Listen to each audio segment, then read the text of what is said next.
अरे ए ना थांब. अय माय मुक्यार कुठे गेलता? काय राहिलो म्हणजे माय अरे शिवा काऊन द्यायला? आणि मग ह्या मायच्या नवऱ्या बोलतो का? हा मुक्या म्हणा मुक्या म्हणा सांगायलो. हा हिनो म्हणा हिनो मुक्या मायला तुझ्याकडे पैसे आले तर तू बदलला राव. माय उतरू का उतरू का आलो घरी जाऊन आलो. महाड खाऊच.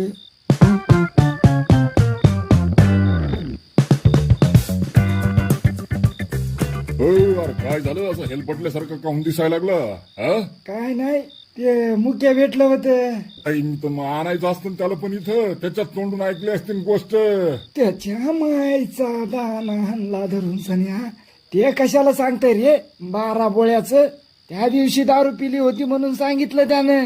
दारूच्या नशात शेंगदाणे म्हणून शेळीच्या लेंड्या खाऊ लागलं भाड खाऊचं. बरं जाऊ दे, सांग आता त्या मुक्याची काय भानगड येतं? ओ नाना, उसके पहले मेरा थोड़ा अनुभव सुनो ना. बरं बरं बरं सांग सांग तू सांग. क्या हुआ नाना, एक बार ना ये बुड्ढा मेरे पास आया आणि बोला, अरे टक्क्या मला रानात गाडीवर सोडतो का? त्याची काय ते मोटर का काय ते चालू करायची होती पा. आपण बोललो हाउ चलो, आपने को तुमको तो मालूम है ना अपन किसी को ना बोलते नहीं है क्या नहीं. तर झाला असं, बापू गाडीवर बसला. तुमको बोलता नाना, बुड्ढे ने गांव के बाहर जाने तक कुछ नहीं किया.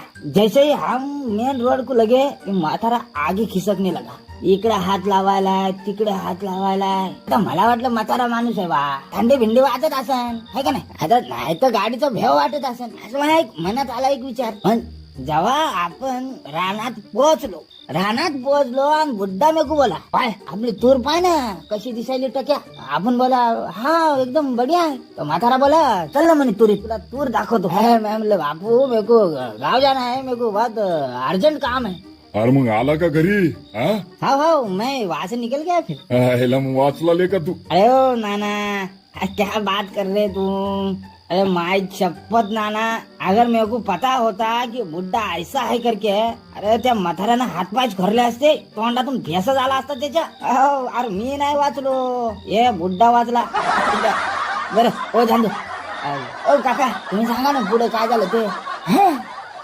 विषय तर आता तुम्हाला सगळ्याला माहितच आहे का नाही. मुख्या म्हणते की विकास बापूचं पोरग आहे, पण खरं म्हणजे बापू आहे गे. मग बापू मुख्याला पैसे काहून द्यायला लागले तर यो मोठा प्रश्न आहे का नाही. टक्या तू होता ना त्या दिवशी संडासाजवळ, ते जे अंगावर रग घेऊन ते चादर घेऊन आलं होतं ना, ती मुक्याची बायको होती. अरे मुक्यानंच तिला पाठवलं होतं. स्वतः मुक्या बोंबाबोंब करणार होता संडासात गेल्यावर, आणि बापूच्या घरच्याला सांगणार होता की हे असं भानगड आहे. पण घोळ असा झाला की तुम्ही पोरायनं मिळून वेगळाच घोटाळा केला आणि सगळ्या गावाला कळालं. आता गावाला कळालं, मुक्याला वाटलं माय मी आता लय मोठा हे झाला गड्या. मग मुक्यानं दिमाग लढवला आणि म्हणाला की मवाचे पोरग आहे विकास, हे बापूचं पोरग आहे, माझ्या बायकोचं आणि बापूचं लपड आहे. आता विकास बापूचा म्हणल्यावर मग कायद्यानं त्याला बापूची जगा प्रॉपर्टी आहे ती तर द्यावंच लागेल ना. म्हणून मुक्या म्हणताय की माझ्या पोराला अर्धी प्रॉपर्टी द्या, नाही तर मग मी कोर्टात जाईन, मेडिकल करीन, DNA करीन, असं काय नोंद बायनून. माय मी नाम्या, बापून कोर्टात जायला पाहिजे होतं रे, मुक्याची गांडच फाटली असती. माय ना बापू तर गे ना. अरे तेच तर टक्या, तीच तर नस मुक्यानं दाबली ना, मेन नस तीच आहे. आणि ती कशी? आता तुम्हाला सांगतो. हे पहा मला काय माहित नव्हतं, पण त्या दिवशी मुक्या लय दारू पिला आणि सगळं मला त्यानं सांगितलं. बरं हा आता मी तुम्हाला तेच सांगतो ऐका. एक दिवस काय झालं, मुक्या गेला बापूच्या घरी आणि मथारीला म्हणे माय अरे मला माहित आहे की मामू मुली थांब बाय नामा, तू मुक्याच्या आवाजात नको सांगू बरं गोष्ट. हे मुक्याचं काही समजत नाही आम्हाला, काय नाही. तू तुझ्या आवाजात बोल, आम्ही समजून घेऊ की मुक्यात बोलला होता म्हणून. हा बरं ऐका मग ऐका. अरे बोलणं रगत चाट्या, बोलणं बोलू लागला ते बोलणं आता. हे पाय म्हातारे, मला माहित आहे, छाट माहित आहे, बापूचा हा कार्यक्रम उभा होत नाही म्हणून मोहचे पोरग विकास ते बापूचं नाही, ते मवाच आहे. हो का नाही खरं आहे ना? मग काहून एवढा तू माझल्यावानी करायला लागला रे? हा, काहून एवढा उतू उतू करायला लागला तू? कोर्टात जातो, काय नु करतो, काय ते ईडीएनए का काय ते फीने काहीतरी करायचं, ते करतो, हे करतो, ते काय करायला लागला हे? कर कर, जाय, तुला जे करायचं ते कर. हो, उद्या लोकायला कळालंच ना कोणाचं पोरग आहे आणि कोणाचं नाही. ते आलाय मोठा सांगायला लागलाय. अरे जाय.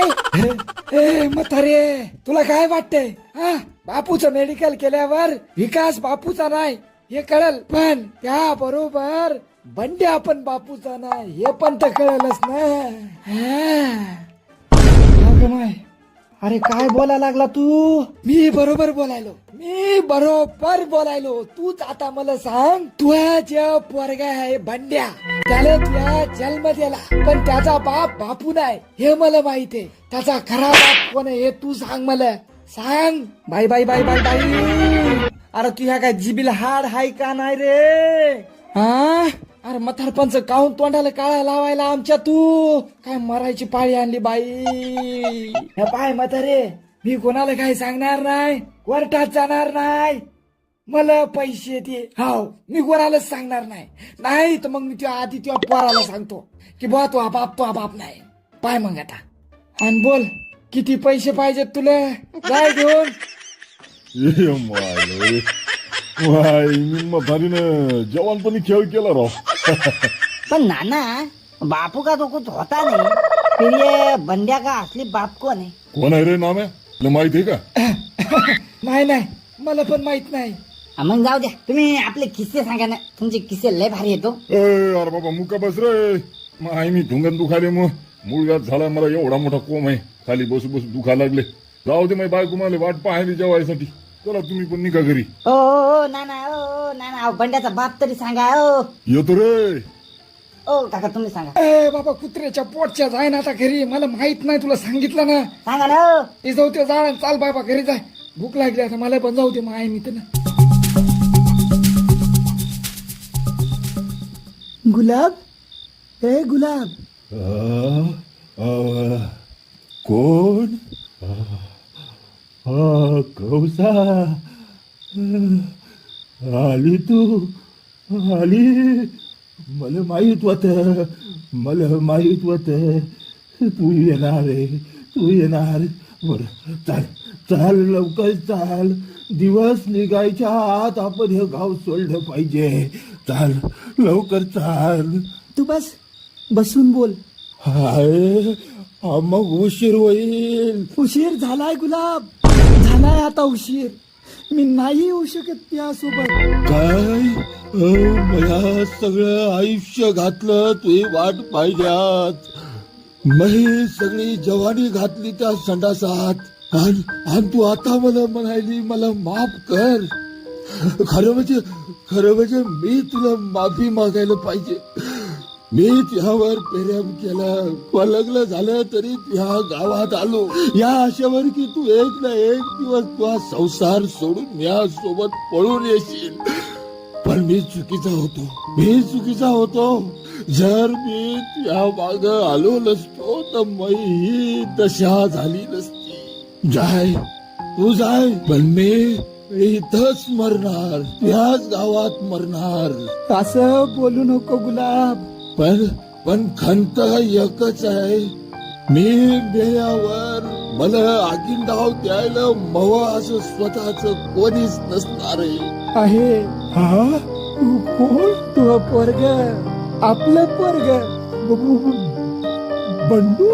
हो, तुझच पोरग आहे ते.